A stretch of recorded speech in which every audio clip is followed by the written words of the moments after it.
Welcome. We are Table Goth. I am Bully, And I'm Mandy Morose.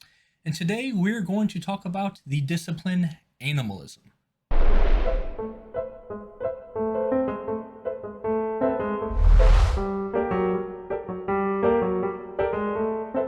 Before we jump into things, I want to remind you that when you order your dice, you should order them animal style, which means from Level Up Dice, using our code, which you can find in our stuff below. You get cool dice with bloodstains and symbols on them like this.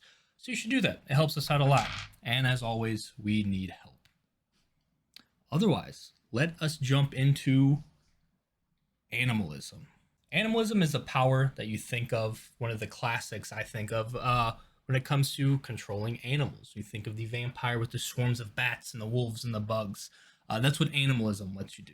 Specifically, it lets you summon animals, command animals, interact with the beast, which is sort of that angry feral part inside kindred's blood and other creatures' blood, and it also lets you feed more effectively from animals.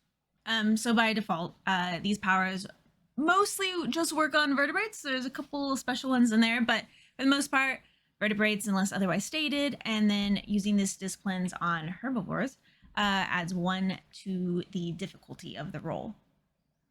This is considered a mental discipline.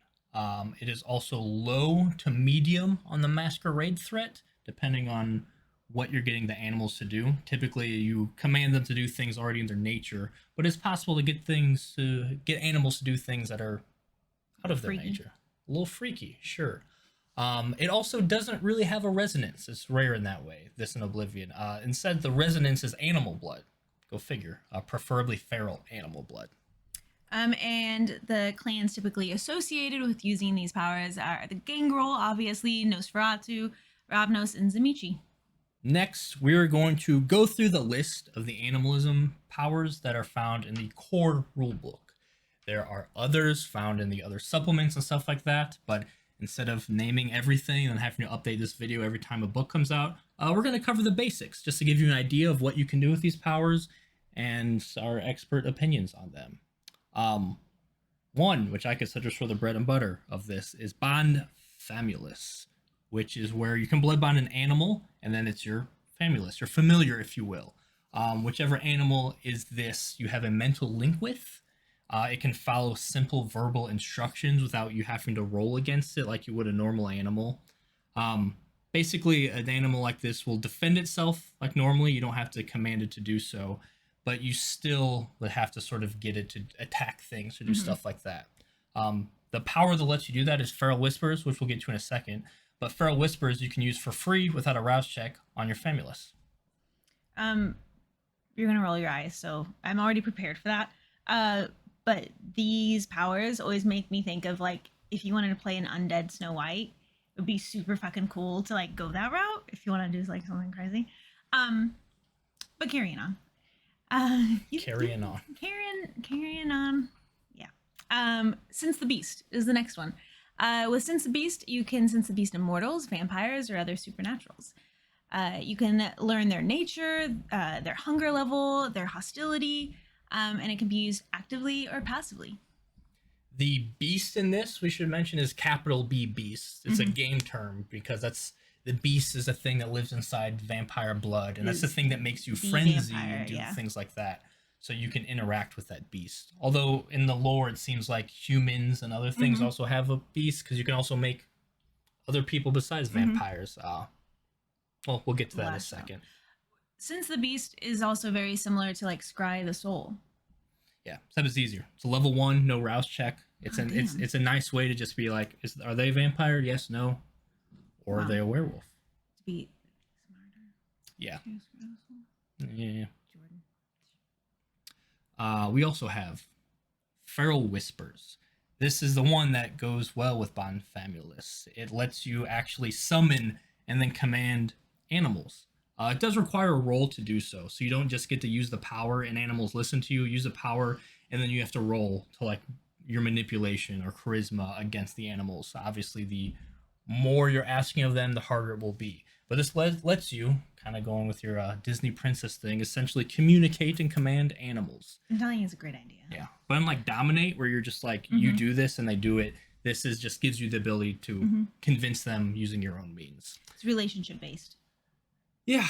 I've seen it played a couple different ways. Some people use this where you're literally speaking to animals and like the animals will talk back to you in full sentences.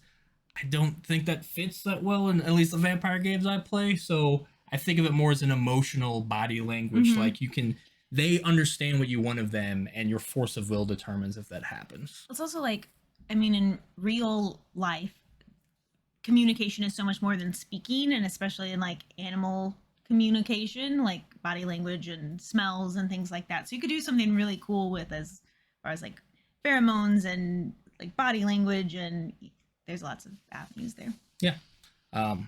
Though I've had some entertaining scenes with storytellers who let me just have conversation with animals, so that's an option too. But yeah, that's Feral Whispers. Okay, so now on to animal succulents. You can slake an additional hunger when feeding from animals, and you can also count your blood potency as 2 lower in regards to animal blood penalties. So you can pretend like it's a couple lower so you don't get those normal penalties you would have with this power. You can consume your familiar, and I want to say that because familiarless is weird to say, and that's like 4 hunger regardless of animal size. However, this doesn't remove the final hunger die. I guess that's your 1 punishment for eating your blood-sworn pet. Also, increased attributes, most associated with that animal by 2 dots. The storytellers can also offer different effects, such as specific pools. So, for example, if you're consuming an owl, you could add 2 to perception pool, and the bonus from that lasts until the next feeding, or hunger 5. This is an interest. I don't think I've ever seen this used, but really could be really good to get a 2 bonus to any attribute. Did we do that in the cult game? When he just killed his familiars. Yeah, no, that was an accident. Because that's the thing is, I've seen people like put their touchstones in jeopardy, but I've never seen someone willing to hurt their pet. Yeah. So the idea that there's a power that rewards you for eating your pet. He sent his owl after the person, but he didn't actually consume his owl. Yeah, because mechanically, this is pretty strong. And it gets you out of a pinch where, like, if you have a familiar that's a rat, you can slake 4 hunger by eating a rat with this. Yeah. As long as it's your familius, but it'd be pretty fucked. Who wants to like eat their there would be pet? a lot That's of like messed fucked up like beast humanity things there that would be kind of interesting to go into. But potentially really good. That would be really good too. Yeah, if you're the type of gangrel that doesn't really get attached to what you blood bond, then you just like eat them when like to get ready for fights and stuff. Yeah. Think about it. Ooh, yeah. There's also Quell the Beast. Quell the Beast. The beast we talked about is the anger in people or specifically in vampire blood. You're able to calm that down. In humans, this creates a sort of a sense of lethargy and prevents vampires from being able to use a blood surge. And they can't messy critical as well. On a human, they just become incapacitated, essentially. This lasts a turn plus a margin of success. So you could potentially shut down a vampire from blood surging or messy critical for a whole fight. If you get a critical on this, you can actually end a frenzy, which is really big. What the fuck? That's wild. Damn. Okay, well, on to bugs. Unliving Hive requires obfuscate 2. And you can use animalism on insects. So this allows bugs to live inside a vampire and feed on their blood, and then they can swarm a target to give them 2 dice penalty or add up to 3 dice to intimidation. It's very creepy. It's very cool. Like visually, the images I get when people use that, or like just thinking about a scene with that, very, very cool. Yeah, it's very like Mummy or I had a Zemutsi that would just like open their chest and just like all the little bugs that were living inside came out. It's a very Nosferatu. This is a lot of the amalgam powers, which is why, because really this doesn't, if you think about it mechanically, why does this require obfuscate? It doesn't, but it's the type of, that's because this makes it good for the Nosferatu to use and not other people. Yeah, very mechanically, because of the way it's used, or thematically very cool. I love this one. I feel like I've often seen it used to cover, as like a cover, so you can't see the user. So I feel like Bug that's blanket? yeah. Sure. Yeah. Spill my drink. So that's why I think of it with the obfuscate, because it's about using it to hide visuals. It's not like a fighting type of thing. Like you're not Yeah, this is more fighting of with a it, even though you can. yeah. It's not that great in a fight, but it's cool for like other things. We also have Subsume the Spirit. This allows you being a vampire, to transfer your mind into an animal. So essentially, you go into like a torpor-like state, and then you take full control over an animal's body. This is really cool because this could also be used during the day. So it's a way to do things during the daylight hours while you normally would be asleep. And you could do this for free if you're using it on your familiar. That's pretty cool. Yeah.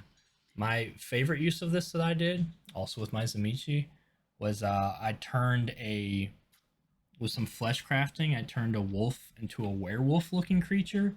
And then I used Subsume the Spirit because technically it's just an animal. So I was able to take control of it and make it look like a werewolf was running around the city. Oh, that's cool. Very clever and very cool. Free Yeah. tips. I mean, I'm sure you could find something cool with like the Snow White use of that, but keep I also going. like that. I just think it's a really cool idea. Next, Animal Dominion. This is supposed to be a more powerful Feral Whispers. Definitely costs more with 2 rouse checks, but you still cannot summon. This still requires you to make the checks to command the animal, and the difficulty depends on the task asked. So this is one of my most hated powers because I think mechanically it is one of the worst written. Because how I read it, does the same thing as Feral Whispers, where you could command animals, but it's more expensive and you can't summon animals. You could just command, and it's still so. The example in the book says exactly so. In Feral Whispers, it's difficulty 6 to convince an animal to defend a place with their lives. So using Animal Dominion, which is a level 5 power, instead of level 2, Animal Dominion says it's difficulty 5 to get animals to essentially what they call a suicide attack on another vampire. So this power is a 5 versus 2, which is huge. Costs more but less difficulty And to do the same thing. And it's an extra rouse check, but for 1 less difficulty, you can get animals to do the same things you could do with Feral Whispers. Like, if to me, this should be like animals automatically do what you want them to do for this like Animal Dominion, or you can, especially with the name. yeah, it seems like you have full control over like beasts, but really, unless I'm missing something mechanically, it's the same as Feral Whispers, but more limited and more expensive. So And also, it's a level 5. yeah, level 5 I mean, powers like are think like about Majesty, wild. Yeah, and like Earth Meld. Like, there's so many like crazy out of control things you can do. yeah. Level 5, you can like possess another human completely, make but level them 5 commit suicide. animalism, you can't just take over. And this even seems like it would be a good thing from Subsume the Spirit. You can now control swarms. I don't know. That's my. I have a major gripe with this. I don't see why anyone would take this when you have Other. Feral Whispers. Could be missing something. Probably not. Finally, we have our other level 5, which is Drawing Out the Beast, which I'm realizing level 5 Animalism Powers just aren't. That's why you just take the first couple, so you just add on to the other, like amalgam. Yeah, they leave, they're lacking a bit, I feel like. So Drawing Out the Beast, when you're required to make a frenzy test, you can instead make a test to make another target frenzy instead. This doesn't work on a hunger frenzy, though. But you can also put that frenzy into mortals or kindred. So if you frenzy, you can choose not to and make someone else frenzy instead. Which is a cool power, but for a level 5, first of all, hopefully you're not frenzying. Like, frenzy is something's gone wrong, and this just says if something goes wrong, it's not automatic. You're supposed to make a test to push the frenzy into someone. So both the level 5 still require you to roll good instead of just make cool things happen. But that's really interesting. Like, the fear frenzy is the only thing I can like think of mechanically outside of hunger frenzy as far as like for kindred. But like fear frenzies are really crazy, and especially I'm just thinking about most recent like sessions in some of our games. Like, there's a lot of humans around in those situations because fear frenzy and fire are what I like put together. Yeah. That would be really cool. Yeah, it'd be interesting putting it in a human. Though the most useful, again, I like to think of like what's a creative use for this in a game. That'd be a cool How scene. does it actually work? Like, I guess you can fear frenzy yourself. Like, if you're a vampire, you just like light a fire, scare yourself, send yourself into a terror frenzy, but instead weaponize. you make someone else scared. But then again, if you're lighting a fire, I don't know. It seems like there's applications for it, but for a level 5, this is the top animalism power. If I'm gonna spend on like level 5 in a couple different areas, probably not that one, unless you're very, very focused on sticking to like a gangrel. Compared to other things, I think it's lackluster. But the lower level animalism powers I think are really cool. So, and they're cool and they're good building blocks for everything. Yeah, so that's really neat. So what are our thoughts on animalism as a whole? You don't have this power in the games you've played. No, I don't. I've had it used on me a time or two, or I've seen it used. The Unliving Hive like gives me the heebie-jeebies. I think that's very cool. Maybe not always as like obviously effective. Like it's not a fighting thing technically. But I think as far as like using it for political purposes, like power moves, I think it adds a lot of atmosphere and can be good when combined with other like skills. I think it's definitely a supporting role animalism. Yeah, it's very cool thematically. I've used it as a Zamichi, which was fun because controlling animals is even better when you can make those animals have extra bits and claws and other things that animals shouldn't have. I still think the high level ones are a little lacking, but just having an animal companion is a really fun mechanical and thematic thing that a lot of Kindred lean into. Yeah.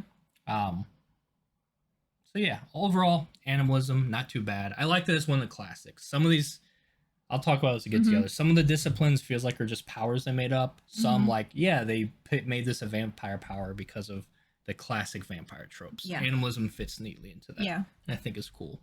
And I like the idea of like, and some of the classic things you think of in this game is, of course, the gangrel fighting along with like their wolf or other like predator. And then like the Nosferatu whispering to the rats and like having eyes and ears all over the city with rats and birds. Stuff like that's cool. So has some really interesting story effects. And I think it leaves not the most, but there's a lot of room for imagination, interpretation of these powers. Where some of the other powers are straight up, this does this. These, what would you do if you could control these animals? And I think it is used in a lot of the amalgam like powers, like especially like some of the Zamichi stuff, like the vicissitude, and like there are some like things in that area where I remember there being like, oh, you need animalism too to like do this or yada yada. So I think it definitely is that supporting role, but it's still like building blocks. Like it's the base, the cornerstone for a lot of really cool stuff. And I think if you take it as that is, you can have some cool stuff on top of it. Yeah. Who doesn't want animal minions? All my overall thoughts. Animals is pretty fun. I'd say this is a higher tier 1 for me for like as far as theme and building a character around it. Mechanically is okay, but I think it's a classic. It's a great one. Yep. Yeah, that's our thoughts on the Animalism Discipline.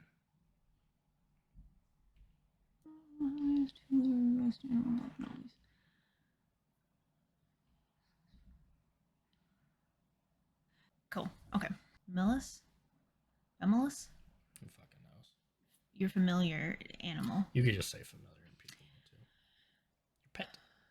Your pet. Maybe you're gonna eat your pet, and now you have special things. So next we're with Animal Dominion. Okay, I'm gonna start again because that was dumb. The vodka. I finally got to the vodka. Got to it. Yeah. All right.